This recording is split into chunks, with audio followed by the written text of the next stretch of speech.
सहखिया के ले हमारा दिलावा के बात अब तू से कही सहखिया के ले हमारा दिलावा के बात अब तू से कही हमर भइल खजाना झूठ हो गई। अरे संडे रहे पूरा छूट हो गई, बाजार में अनार दोनों लूट हो गई। संडे रहे पूरा छूट हो गई, बाजार में अनार दोनों लूट हो गई।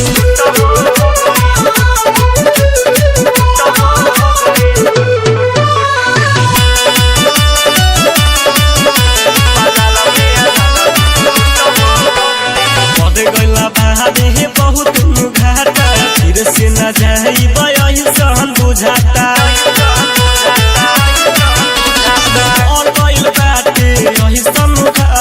फिर से न जाई सहन बुझाता जो डरी के हमारा टूट हो गई। अरे संडे रहे पूरा छूट हो गई, बाजार में अनार दोनों लूट हो गई। संडे रहे बहुत छूट हो गई, बाजार में अनार दोनों लूट हो गई।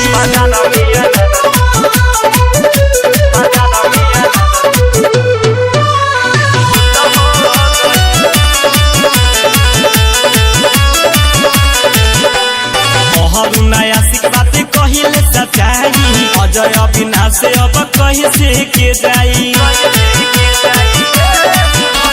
मोदी मार साल बात कहिले सच्चाई रुके समित अब कहीं से के जाई। भीड़ भइल सब एकजुट हो गई, संडे रहे बहुत छूट हो गई, बाजार में अनार दोनों लूट हो गई।